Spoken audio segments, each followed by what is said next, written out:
Have you ever given someone every part of your soul, only to be treated like a shadow in your own home?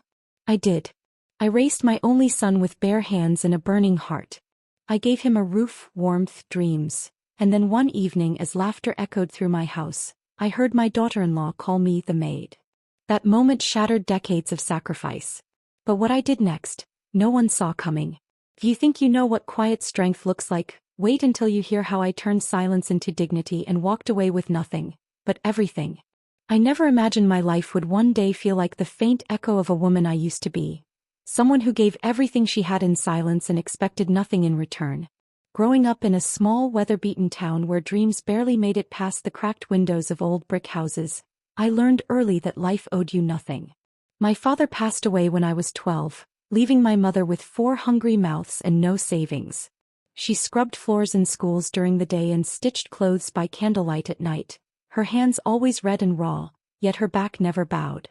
From her, I inherited a quiet resilience, the kind that doesn't roar but instead hums softly through years of sacrifice.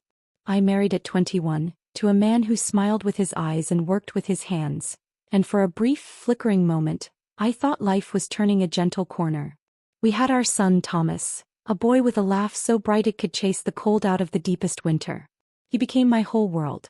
But fate, in its usual merciless way, took my husband from me in a car accident just before Thomas turned 6. I remember the hospital hallway, the sterile smell, the quiet words from the doctor that shattered everything I had left. After the funeral, I sat on our porch and looked at the tools my husband had left behind, his boots still by the door, and I swore to myself that I would raise our son in a way that would make his father proud.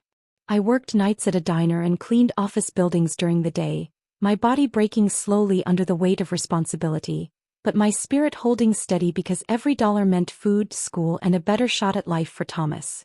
I never bought anything for myself. Every cent went into his lunches, his school supplies, his future. When he was 8, he told me he wanted to be an engineer. I held on to that dream like it was my own. I made his Halloween costumes by hand, taught him how to cook eggs on Sunday mornings, and stayed up countless nights helping him finish school projects. I cheered the loudest at his graduation, though my throat burned from double shifts the night before. Every choice I made, every burden I carried, I did it willingly, lovingly, quietly. And I never once complained. The years moved like slow rain. I watched Thomas become a man, responsible, kind-hearted, ambitious. When he got a scholarship to college, I sold the only valuable thing I owned, my wedding ring, to help him buy books and a decent laptop. It hurt more than I'll ever admit, sliding that ring off my finger, knowing I'd never wear it again. But when he hugged me and said, "I'll make you proud, Mom," I felt like the richest woman alive. And when he graduated and got a job in the city, I felt like every scar on my hands had been worth it. He told me more than once, "I wouldn't be here without you." I believed him. And when he met Emily, his future wife, I welcomed her with the same open arms I used to rock him to sleep. She was beautiful, poised, and always smiled, but there was a glint in her eye I could never quite read. Still, I pushed aside the unease because Thomas loved her. And if she made him happy, that was enough for me. Or so I thought. They got married in a small but lovely ceremony. I wore a navy dress Thomas picked out for me, and I sat in the front row, heart swelling with pride. I remember looking at him, tall, handsome, full of life, and feeling a strange sense of completion. My boy had made it. My job, it seemed, was done.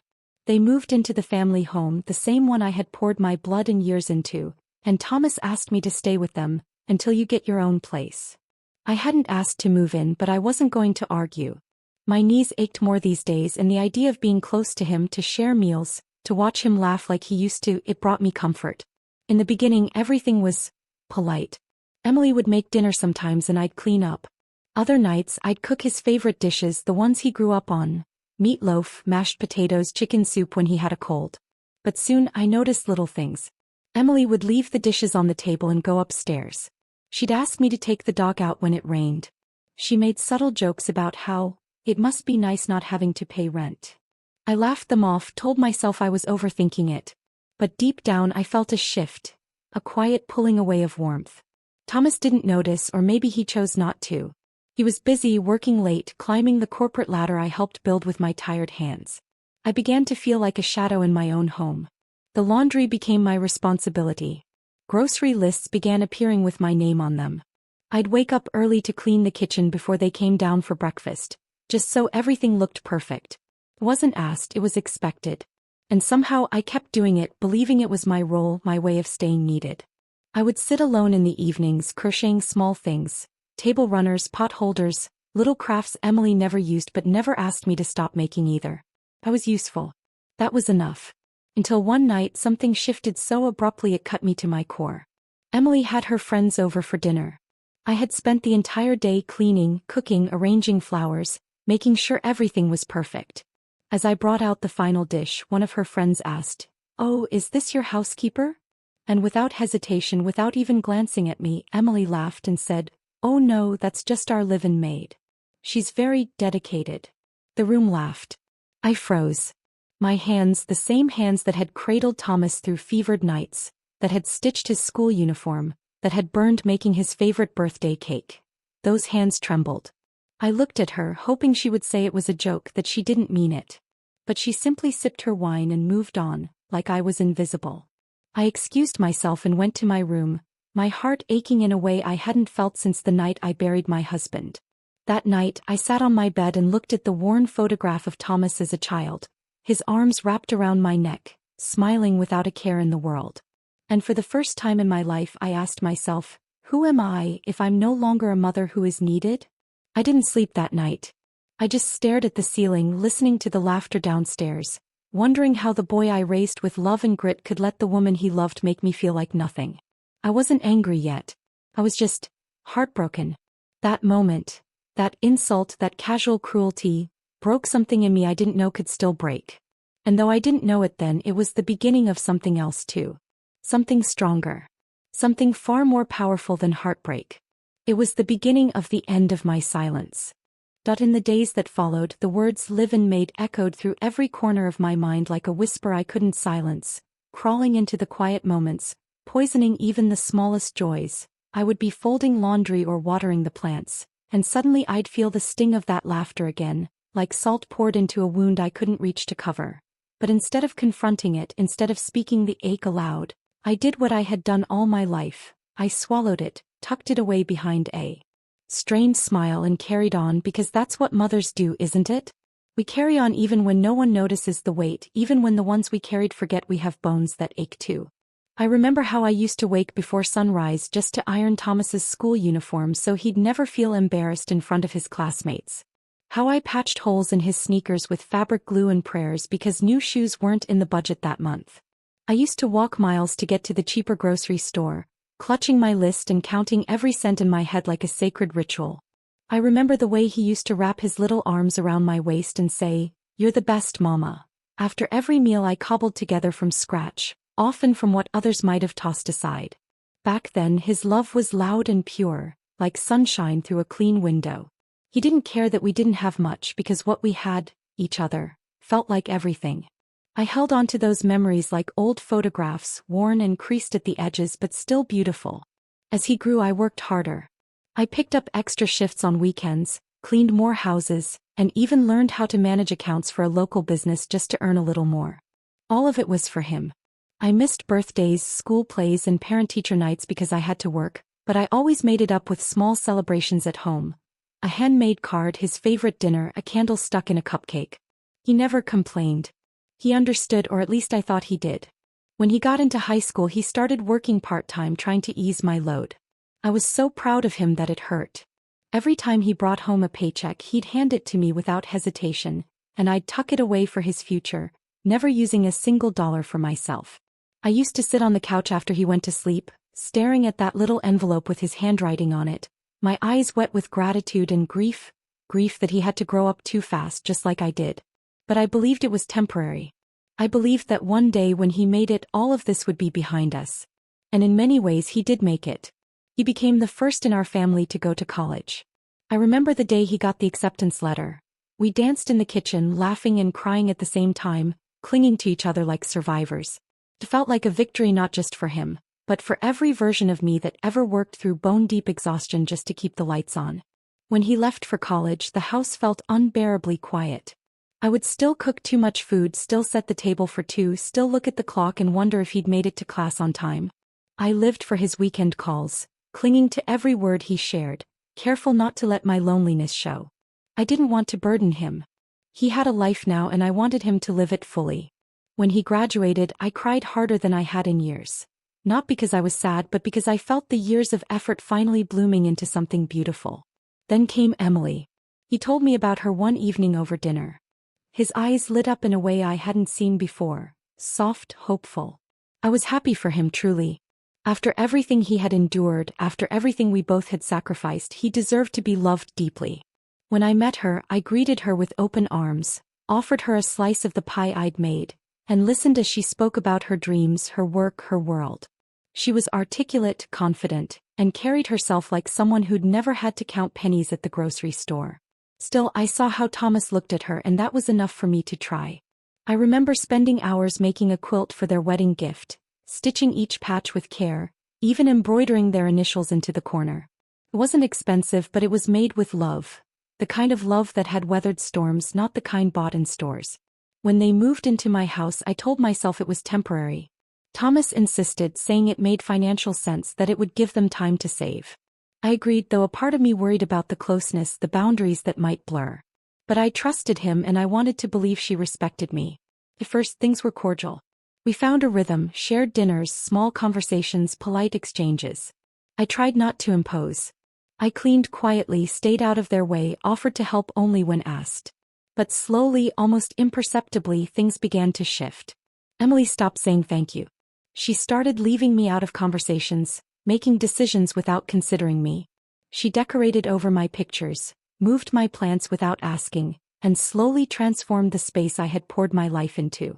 I felt myself disappearing one unnoticed moment at a time. I began to feel like a guest in my own home, a ghost that hovered between the kitchen and the laundry room. The emotional erosion was slow but relentless and I was too tired to fight it. Still, I justified it to myself. Maybe she was just adjusting. Maybe she didn't realize. Maybe Thomas would notice. But he didn't. And I, in my infinite well of patience, kept on giving. Because that's what mothers do. We give until there's nothing left. Until one night, in a living room filled with strangers, she stripped away the last shreds of my dignity with one careless sentence. She's our live-in maid. As if all I had done, all I had been, could be reduced to a punchline. That night, alone in my room, I thought about every scraped knee I'd kissed, every fever I'd soothed, every meal I'd skipped so Thomas could have seconds. And for the first time in my life I questioned whether it had all been for nothing. Whether the love I gave had somehow failed to plant itself deep enough to be remembered. But even through the heartbreak there was a spark, a small, defiant flicker that whispered, "You are not invisible."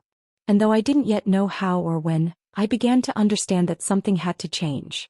That maybe the most powerful thing I could do, the most loving thing I could do for myself, was finally, after all these years, to stop giving. Not out of spite, but because I had finally realized I deserved more than crumbs from a table I built with my own hands. I deserved to be seen.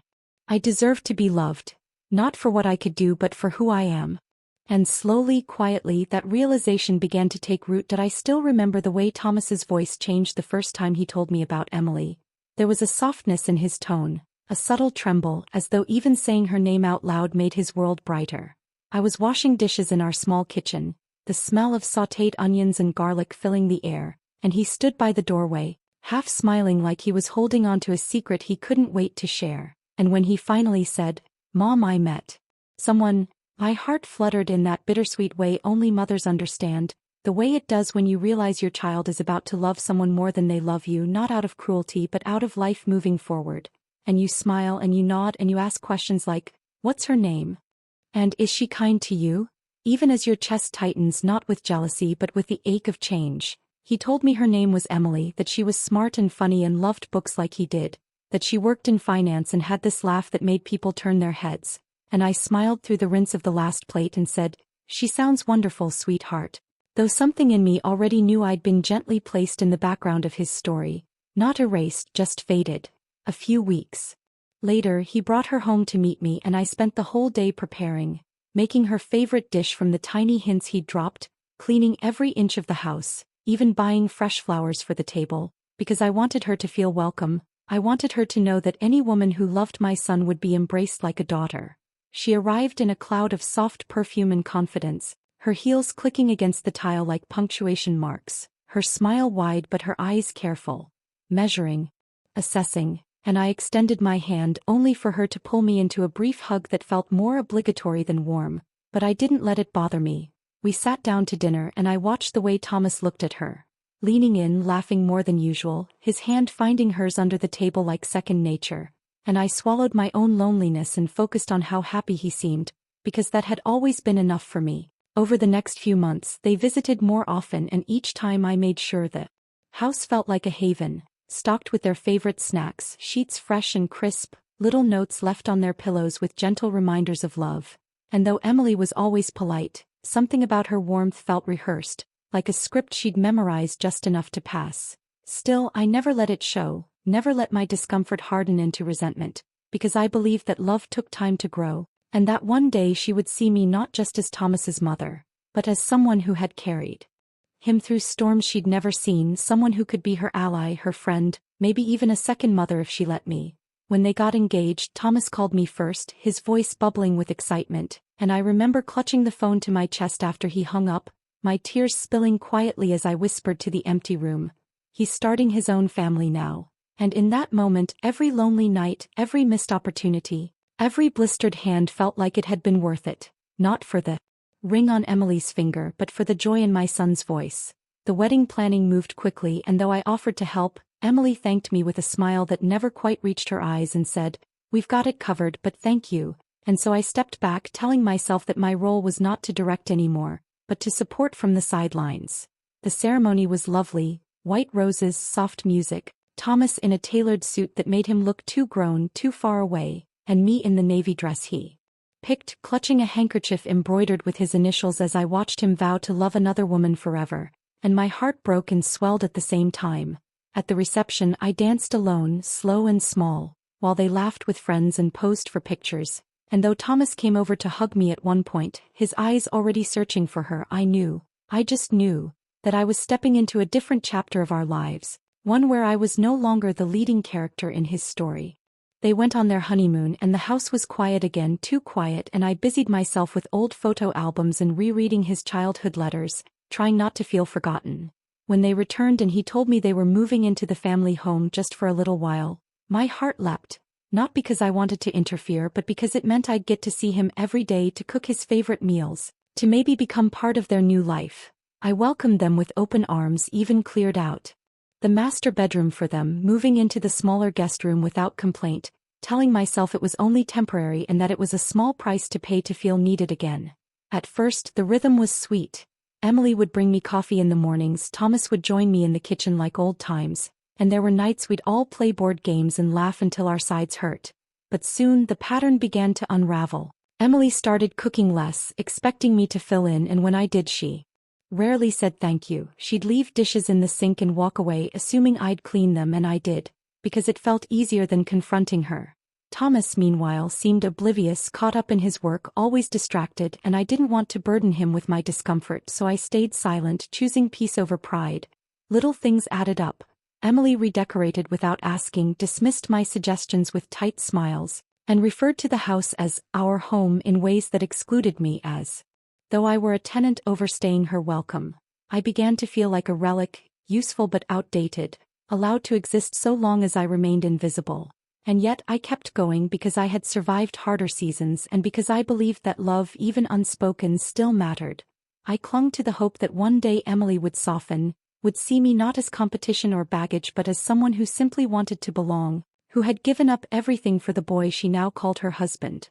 I reminded myself that patience was my strength, that love sometimes took the long road to recognition, and so I kept folding their laundry with care, kept leaving little notes of encouragement on the fridge, kept cooking meals that brought back his childhood even if no one acknowledged the effort.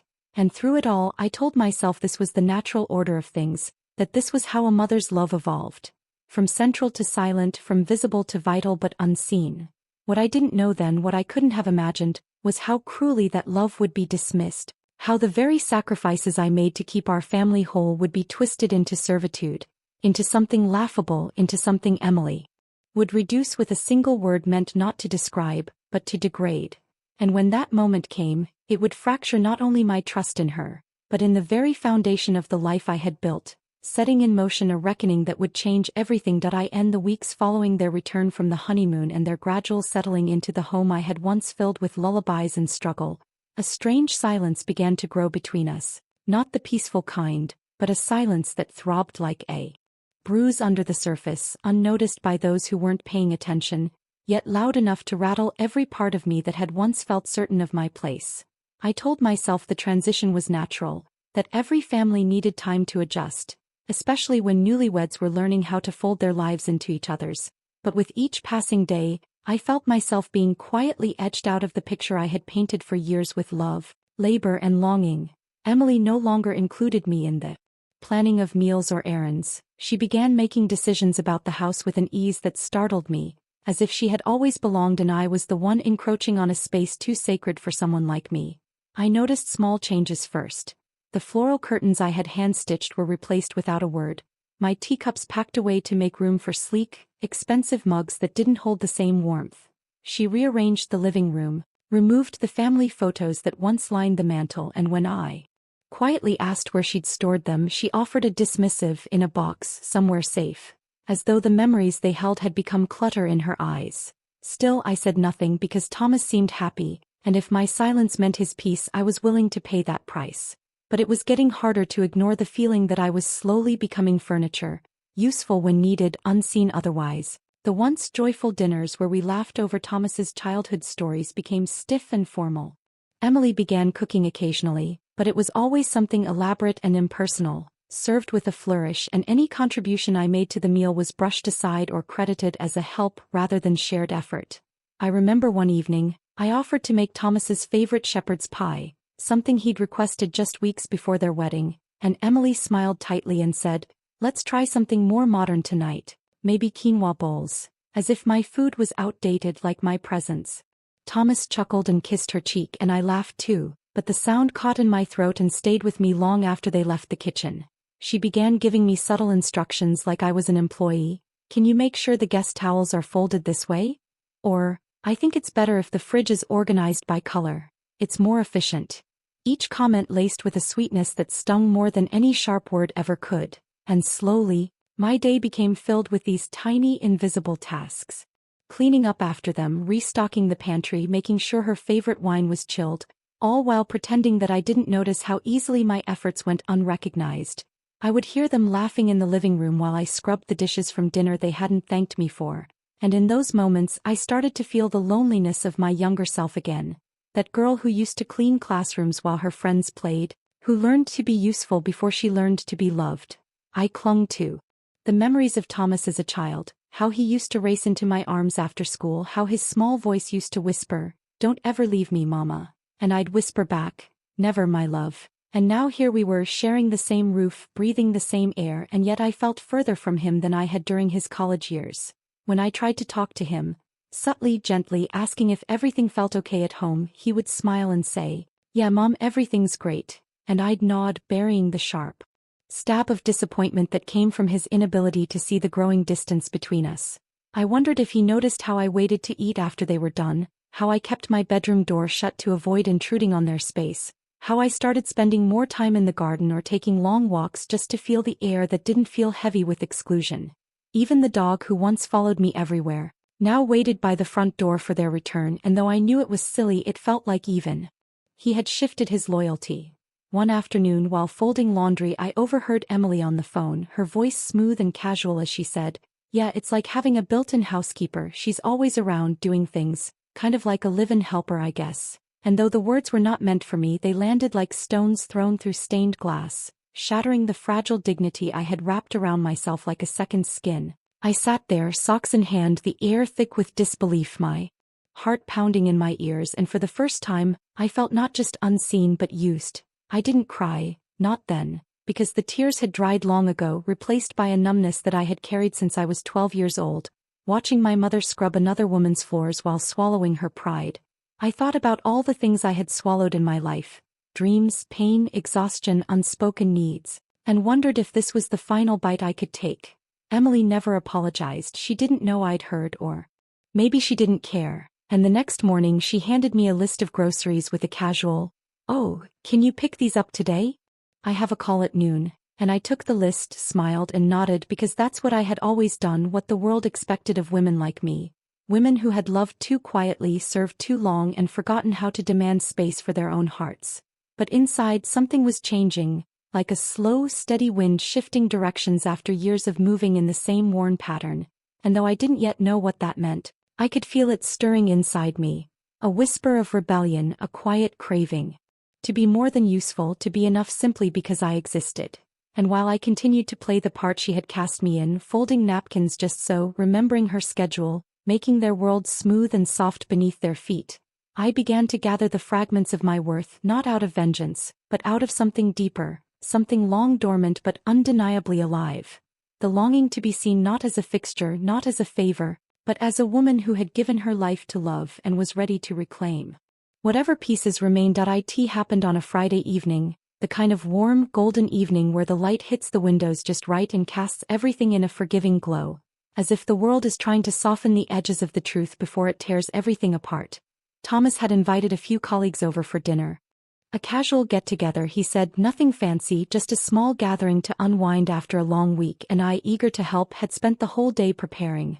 I scrubbed the counters until they shone, rearranged the living room cushions, steamed the curtains, set the table with the good dishes they rarely used, and cooked 3 of Thomas's favorite meals, even making that chocolate tart he used to beg for on his birthdays. Emily had said she was handling the drinks and the playlist, but she spent most of the afternoon on the phone, half-dressed, leaving me to juggle the last-minute touches while she sipped wine and flipped through a magazine.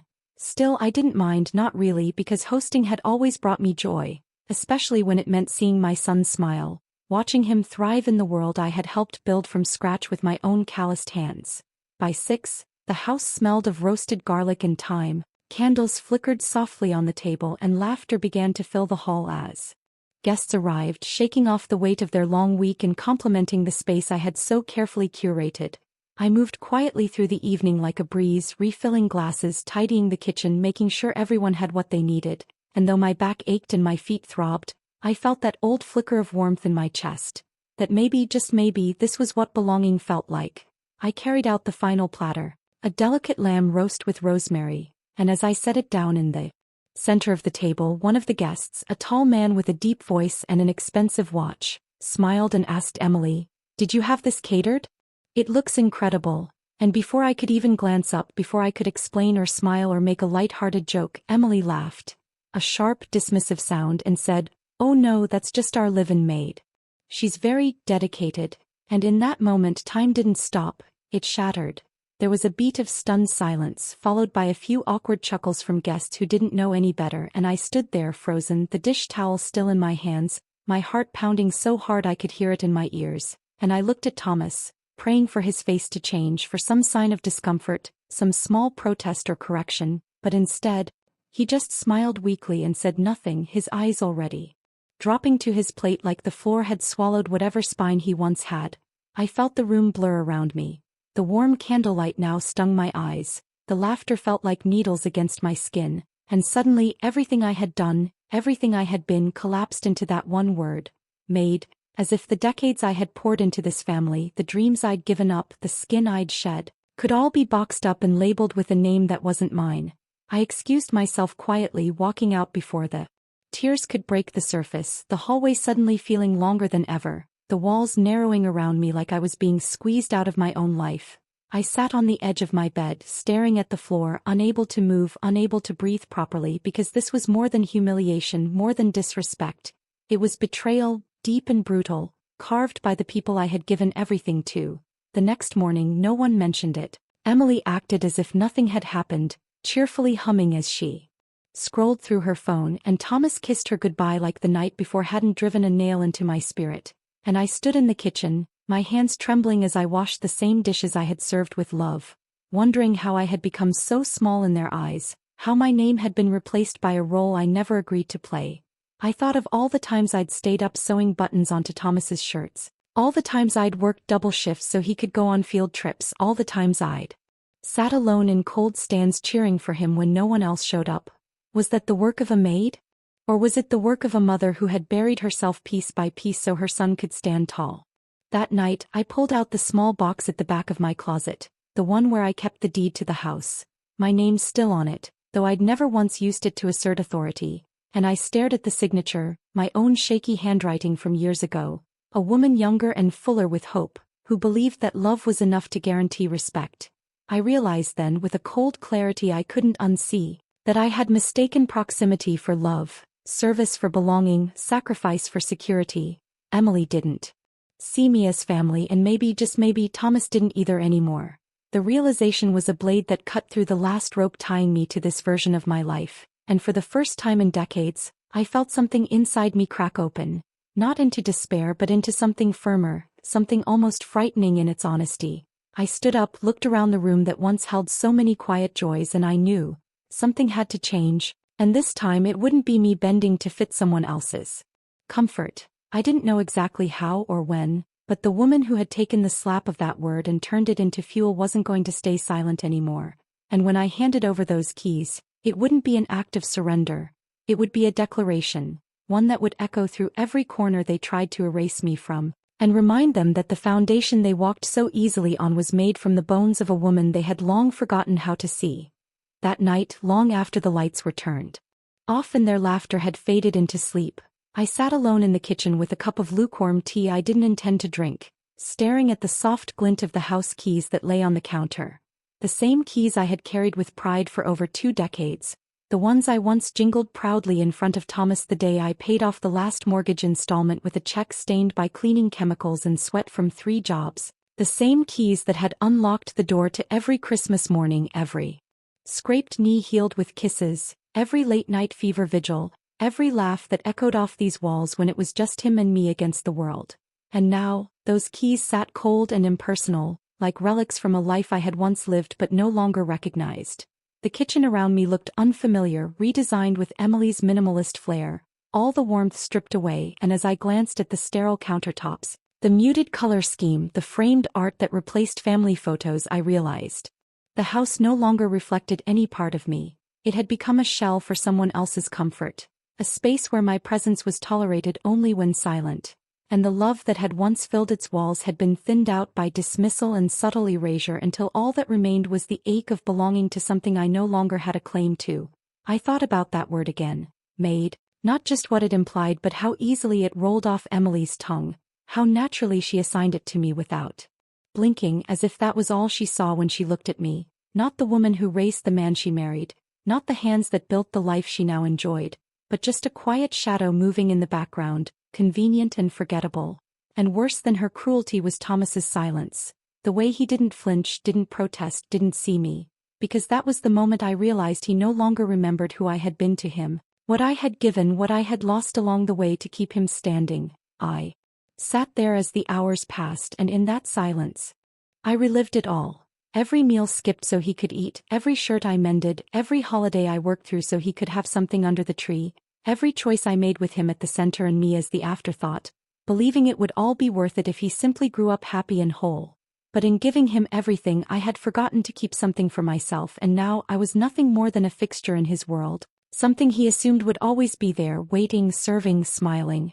Quietly through the pain, I stood slowly, my legs stiff from hours of stillness, and walked to my room, not to sleep but to gather my dignity. I pulled out the small suitcase I hadn't used in years, the one I kept for emergencies, and began placing clothes inside with trembling hands, not rushing, not panicking, but methodically, like someone finally understanding the math of her own worth. I packed only what I needed: some clothes, my documents, a framed photo of young Thomas with cake on his nose, and the quilt I made for their wedding, not because I wanted to hold on to it, but because I wanted to remind myself that I once gave love in the purest form, even if it went unappreciated. I walked through the house one last time, touching the walls, the door frames, the staircase I had polished 1,000 times, and let myself feel the grief, not just of leaving the home I had built, but of letting go of the dream that it would one day feel like mine again. I paused outside their bedroom door, not to knock or say goodbye but to absorb the silence, the finality of the choice I was making, not out of anger but out of the deep aching need to choose myself for the first time in decades. I placed the keys on the kitchen table, not with drama, not with a note, just the quiet assertion of someone reclaiming what was left of her spirit. And I walked out into the early morning air, the sky still dark, the street quiet, the suitcase rolling behind me like a tether to my past. As I turned the corner, I didn't look back, not because I didn't care but because I knew if I did I might hesitate, might remember the boy I raised, might remember the echo of a home that once pulsed with love, and I needed more than anything to move forward. I stayed with an old friend that night, someone who had known me before the sacrifices consumed me, someone who saw the lines on my face and the sorrow in my eyes and said nothing, just handed me a warm cup of coffee and sat beside me while the sun rose slowly, casting long shadows of the woman I had been and the woman I was becoming. In the stillness of that morning, I let the tears fall, not just for the betrayal, but for the years I had spent proving my love through service, believing that my place in their hearts could be earned through silent devotion. And for the first time, I understood that love without respect is just obligation, and a home without warmth is just a roof. And though I didn't know where I would go next, how I would rebuild, or whether Thomas would even come looking for me, I knew one thing with absolute certainty. I would never again let myself be invisible in a story I helped write, and those keys, once the symbol of my sacrifice, now lay behind me like the final punctuation to a chapter one refused to let define me. The first morning away from the house felt eerily still, like the quiet after a storm that had torn through the walls of my identity and left behind only fragments too scattered to gather.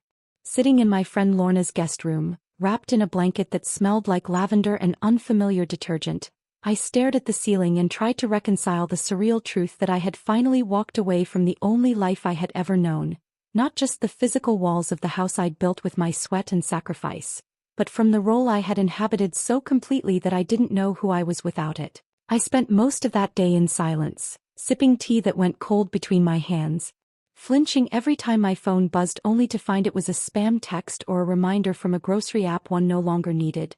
There were no missed calls from Thomas, no messages asking where I was or if I was okay, and though I had told myself not to expect them, some small part of me had hoped he'd notice the absence, feel the void I left behind and reach out if only to say, why? But the silence was louder than any answer could have been, and I let it settle around me like a thick fog, suffocating but oddly comforting in its predictability.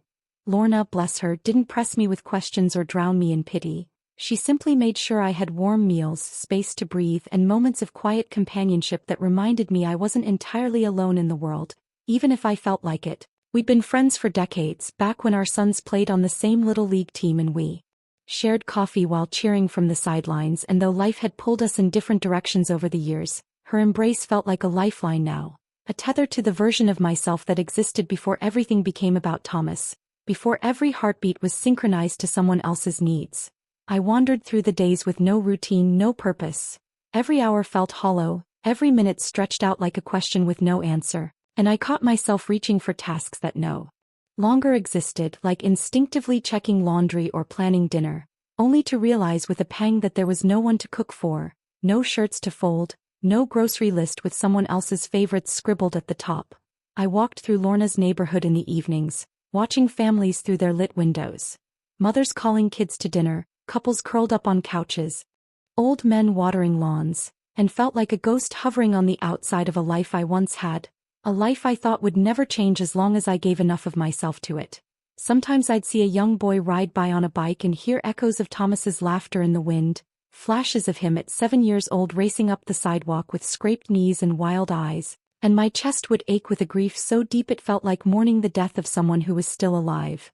But this time the loss wasn't just about him, it was about me, about the woman I had buried beneath years of service and sacrifice, the one who used to laugh without caution, who had dreams once, even if they were small and quiet, dreams she gave up one by one like offerings to the gods of motherhood.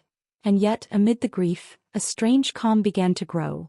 Not peace exactly, but a loosening, like the untying of ropes that had been wrapped too tightly for too long. I began to write in an old notebook I found in Lorna's cupboard, pouring out thoughts without censoring them, not worrying about who would read them or how they sounded. Just pages of raw, unfiltered pain and memories and little pieces of forgotten joy, like how I used to love drawing as a girl or how I once dreamed of opening a tiny cafe with lace curtains and cinnamon rolls. A place where I could feed people not because I had to, but because I wanted to. The writing didn't fix anything, but it reminded me I was still here, still capable of creating something that didn't revolve around someone else's needs. Lorna suggested I take a small job at the local library, just a few hours a week, nothing heavy, and though my pride hesitated at first, worried what people might think of me going from homeowner to guest room occupant, I said yes because I needed to feel useful again, but this time on my own terms. The library was quiet and smelled of old paper and possibility, and I found comfort in the routine of it. Reshelving books, helping children find stories about dragons or friendship, sharing gentle nods with retirees who came in to escape the heat or the loneliness of their own homes. I didn't talk much about what brought me there, and no one asked, which was a gift in itself, allowing me to be just Marie, and not Thomas's mom, or the maid, or the woman who walked away. Sometimes in those quiet moments between tasks, I'd catch my reflection in the library's front windows and barely recognize the woman looking back. She had lines around her eyes and a tiredness in her posture, but there was something else too, something unfamiliar but not unpleasant. An emerging sense of self that wasn't tethered to anyone else's approval. And yet at night the ache returned. The ache of not knowing if Thomas even missed me, of wondering what lies Emily had spun to explain my absence, of fearing that he had accepted her version of me as truth and moved on without question. I didn't want revenge, I didn't even want confrontation. I just wanted to know that I mattered, that all those years meant something, that my leaving left a dent in the world I had built for him. But the days passed without word, and the silence wrapped itself around me like a second skin, both painful and oddly liberating. I began spending more time in the garden behind Lorna's house, planting herbs and flowers with trembling hands, watching life grow again in small, stubborn ways, and one morning as I knelt in the dirt, I realized I hadn't cried in days, not because I was healed but because something inside me had begun to shift, like roots settling into new soil. I wasn't whole, not yet, but I was no longer crumbling, and that for now was enough. Back in the house I had left behind, the silence I carried away with me began to fill the spaces I once occupied, not loudly, not all at once, but slowly and steadily, like a creeping vine twisting around the edges of their lives. Thomas, who had once been so caught up in work, deadlines and morning commutes and the routines that made it easy not to notice the disappearance of warmth, began to feel it first in the mornings, when the smell of coffee didn't trail down the hallway and the clink of breakfast plates was absent, replaced by a sterile stillness that hovered in the air like dust on forgotten shelves. He started noticing the little things, the disarray of the pantry, the way the laundry piled up longer than usual, how the floors didn't gleam the way they used to, how the meals were takeout more often than not, and how, without meaning to, he caught himself craving the sound of my humming while I worked through the day like a song only he ever truly knew by heart. Emily dismissed it all as adjustment, claiming it was better this way, more modern, less dependent, and that it was about time they had the house to themselves. But Thomas began to catch the edge in her tone, the faint trace of something he hadn't questioned before, and suddenly her jokes about me being too old-fashioned, or a bit much sometimes, didn't sound so harmless. At night he sat longer in the living room, sometimes turning on the TV and then letting it play to an empty stare, the silence pressing in around him like a memory he couldn't quite place, and for the first time he started to wonder if maybe my absence wasn't the relief Emily made it out to be, but a hollow echo of something irreplaceable. Meanwhile, in the small cottage behind Lorna's house, I had started to find comfort in simplicity. Every morning I woke up to the sound of birds instead of alarms. The air smelled like fresh grass and morning dew, and though my heart still carried the weight of what I had walked away from, it no longer throbbed with confusion but with the gentle ache of rebuilding.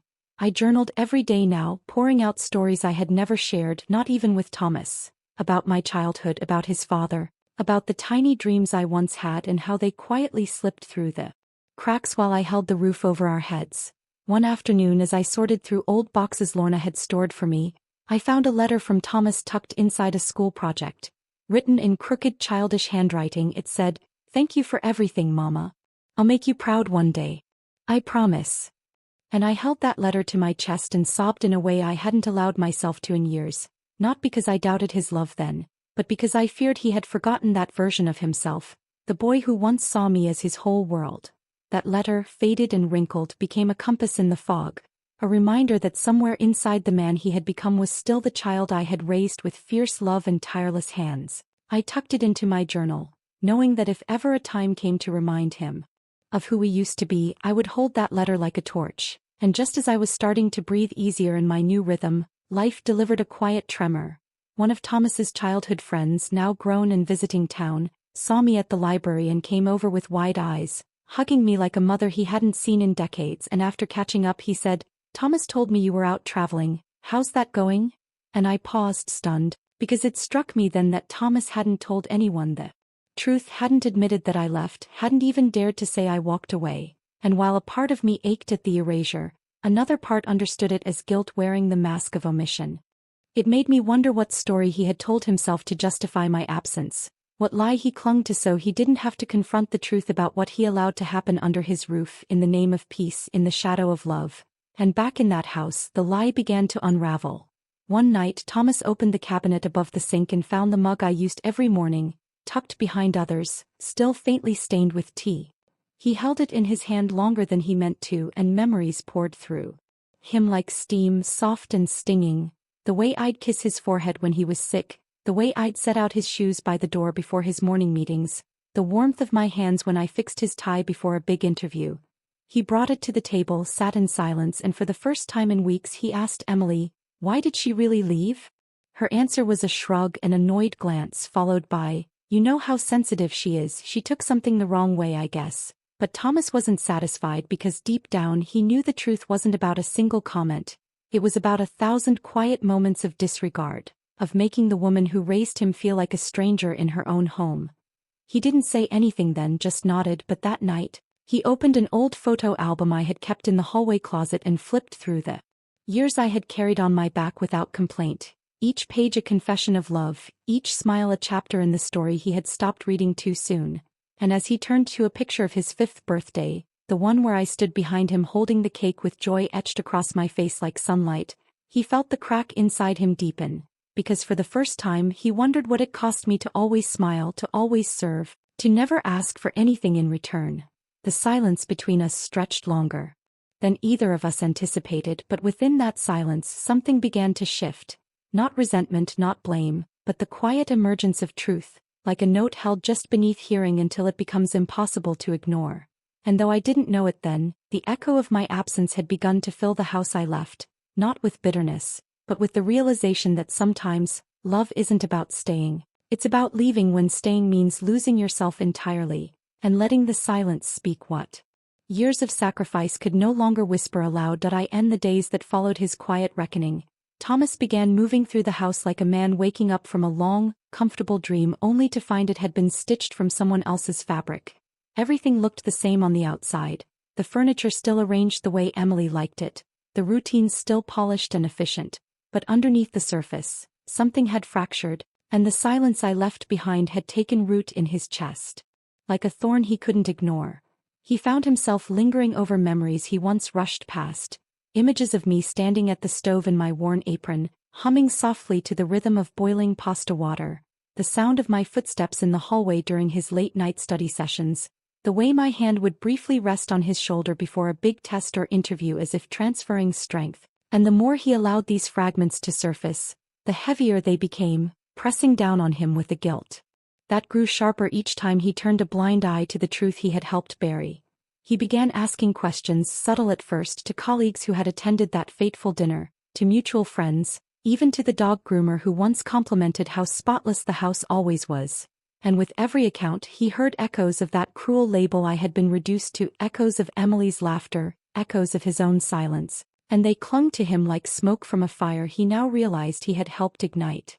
The image of Emily, once so polished and perfect in his eyes, began to shift, not all at once, not in a dramatic explosion, but in small, undeniable ways.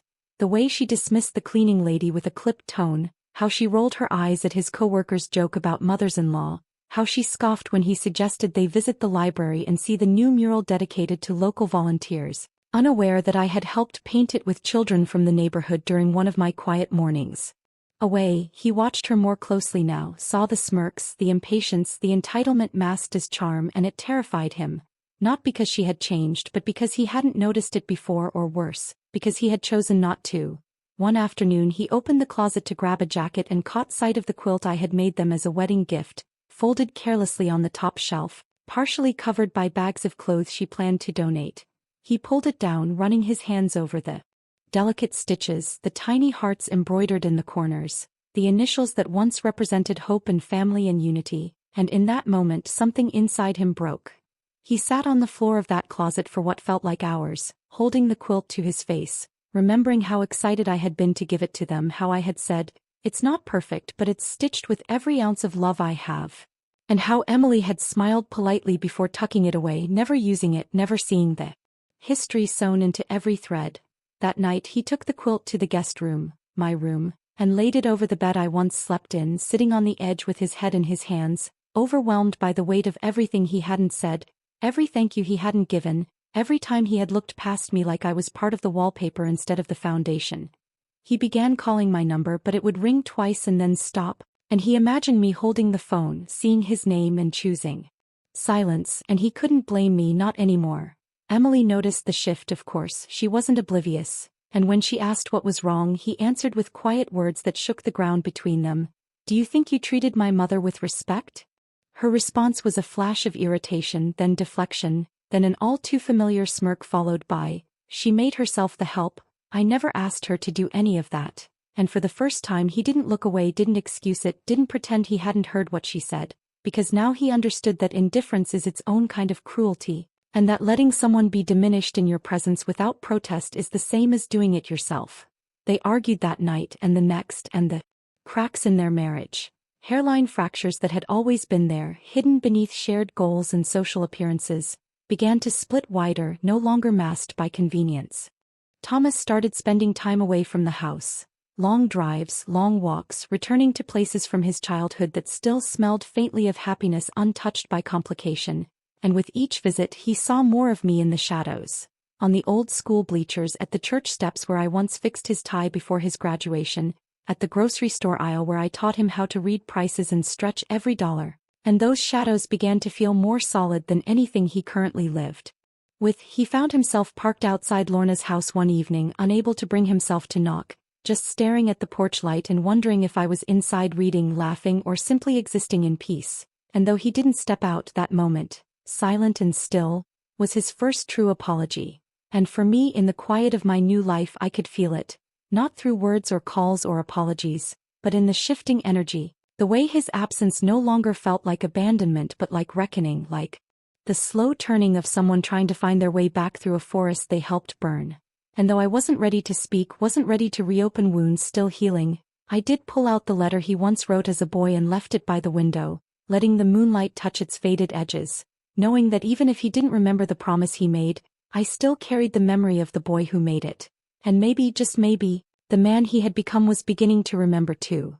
The house that once buzzed with polished routines and soft domestic rhythm had grown cold in my absence, not in temperature but in spirit, like a beautiful shell stripped of its soul. And Thomas, who had spent so many years cocooned in the comfort of order and assumed loyalty, now felt the emptiness as a presence unto itself. Every corner seemed to echo with the memory of my care, every routine began to fall apart in subtle, yet undeniable ways.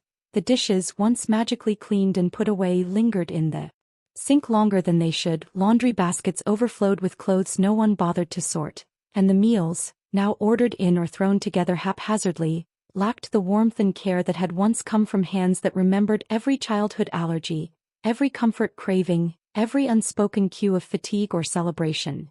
The air felt heavy with what was missing, and though Emily pretended not to notice, carrying on with her brunch plans and yoga classes and carefully curated social media stories, Thomas could no longer unsee the hollow between them, the quiet that wasn't peaceful but strained, brittle, waiting to snap.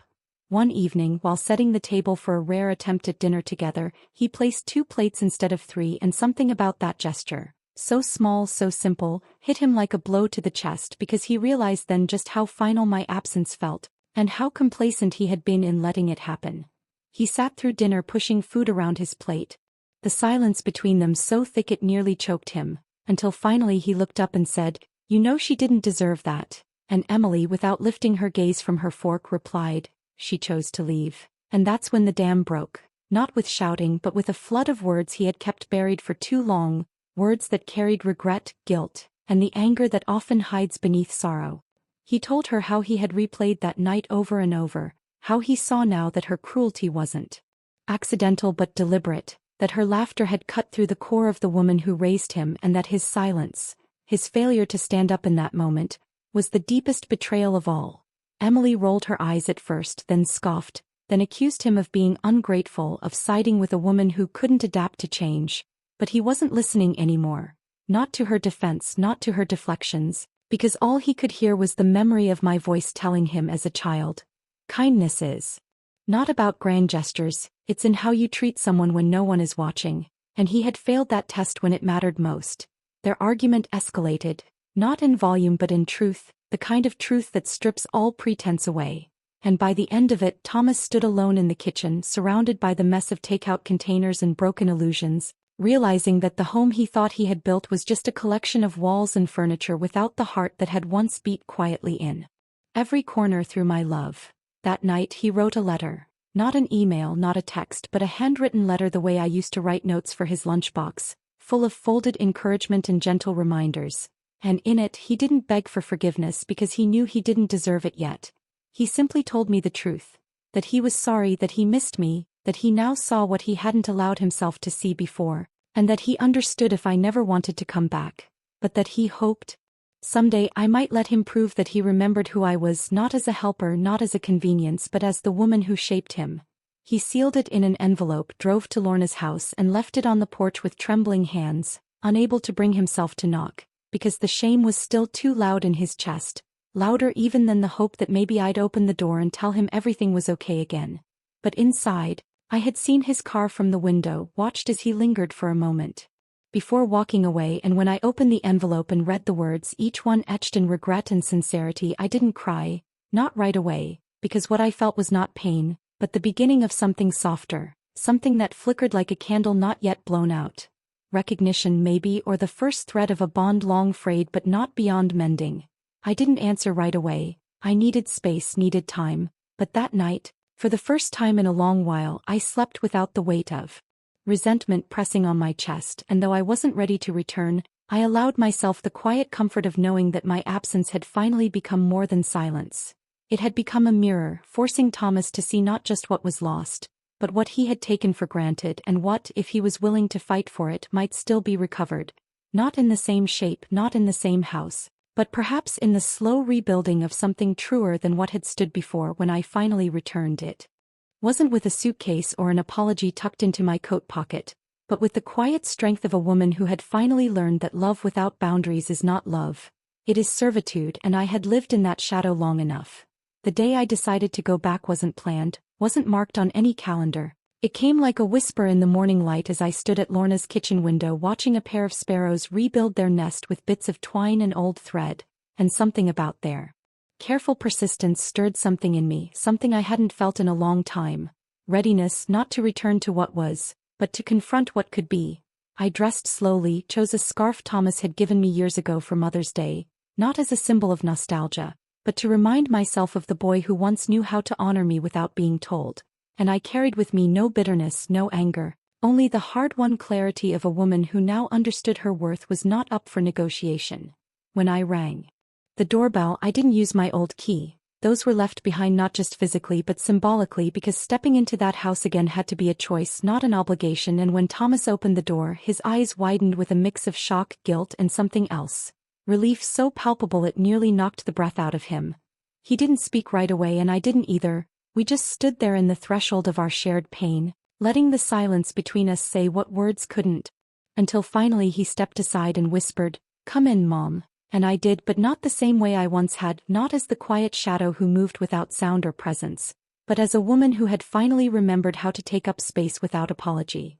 The house looked the same on the surface, but I noticed the small changes. The quilt I made was now draped over the back of the couch. The photo wall had been restored with pictures of birthdays and school plays, and one of me holding Thomas as a baby, framed and placed at eye level like an altar of acknowledgement. And the kitchen smelled of something homemade, not store-bought, a small gesture that spoke volumes. We sat at the table like we used to, but this time I didn't move to clear the dishes, didn't instinctively rise to refill his glass. I waited, watching how he noticed that, how his eyes flicked to mine with understanding, and slowly, the roles we had blurred for so long began to find their proper shape. Thomas apologized, not in a rushed or rehearsed way, but in halting, broken sentences that came from a place so raw I almost looked away, but I didn't, because he needed to see that I could hear his sorrow without needing to rescue him from it. He told me he had read every journal entry I had left behind, the ones I didn't know he had found, tucked between cookbooks and old recipe cards, and that reading my truth had broken him in ways he didn't know were possible. That it had made him see not just what I did but what it had cost me. He said Emily had moved out temporarily, that they were taking space, and though he didn't go into detail, I saw the pain behind his eyes, the disappointment of realizing too late that comfort built on dismissal is no comfort at all. I didn't ask questions, didn't dig. I had no interest in punishment or proof, only in whether he truly understood the lesson life had thrust upon us both. I told him I forgave him, but that forgiveness didn't mean forgetting, that it meant choosing not to carry the poison forward but keeping the memory of its sting to ensure it never happened again. I said I would visit, yes, but not live there again. Not because I didn't love him, but because I now loved myself enough to know that living in a space where I had once been erased would be a daily erasure of my healing. I set boundaries. Firm, kind, unmovable. I would come for dinner once a week, not to serve but to be served. I would accept his gestures of care not as repayment but as mutual respect. And I would not be the woman who faded into the wallpaper again, not for him, not for anyone.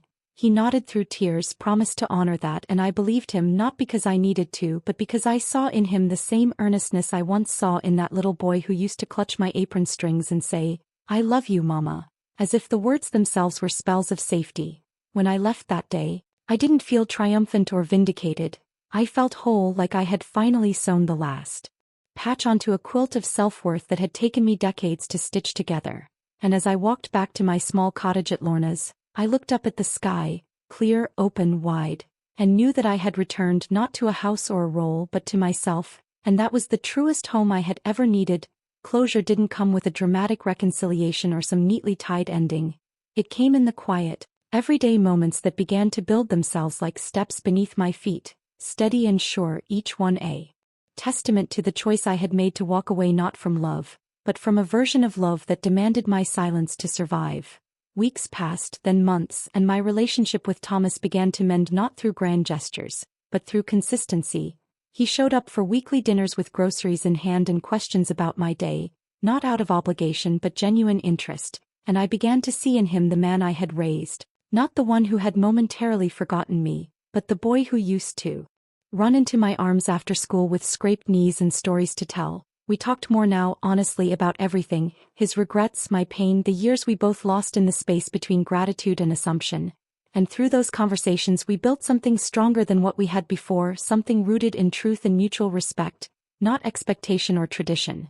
Emily, for her part, never returned to the home in the same way. She and Thomas tried counseling, tried to unpack the quiet cruelties that had calcified into her view of me. And though I was not present for those sessions, I heard through Thomas that it was hard, that she had grown up in a world where women like me were either invisible or inconvenient.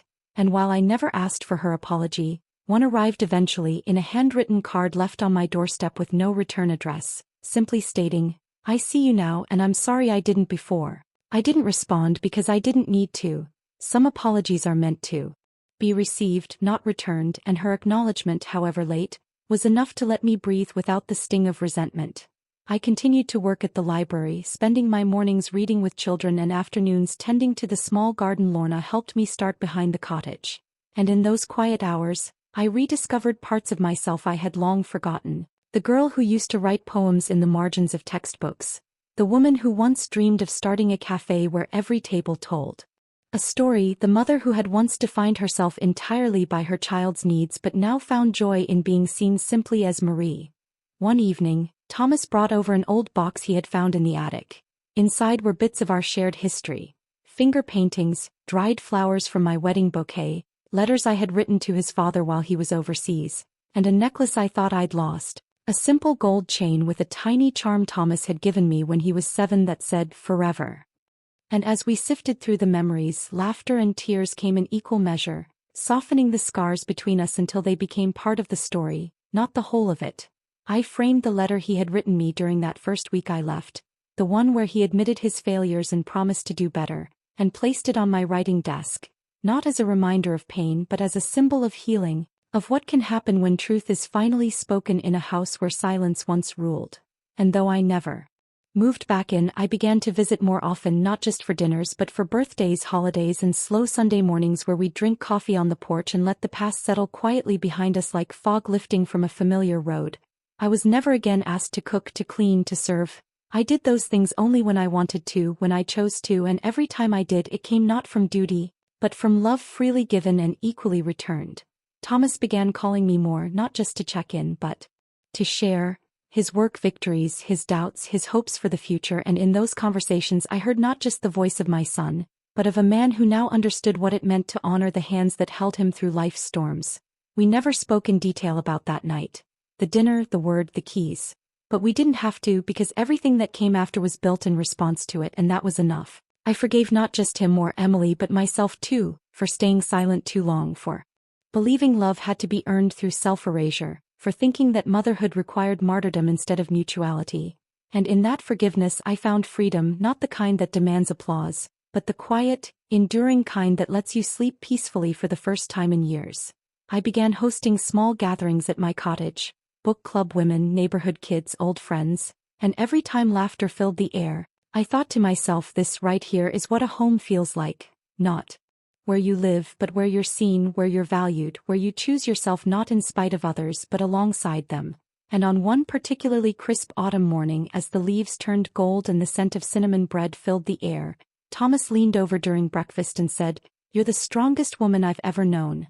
And I smiled, reaching for his hand, not to hold on to him, but to affirm that we had both made it back, not to what we were, but to who we could be when truth, love, and dignity lead the way. And in that final grace, the grace of being seen, of being whole, of choosing myself without losing the people I love, I found peace. Not perfect, not always easy, but real, and that was all I had ever truly wanted.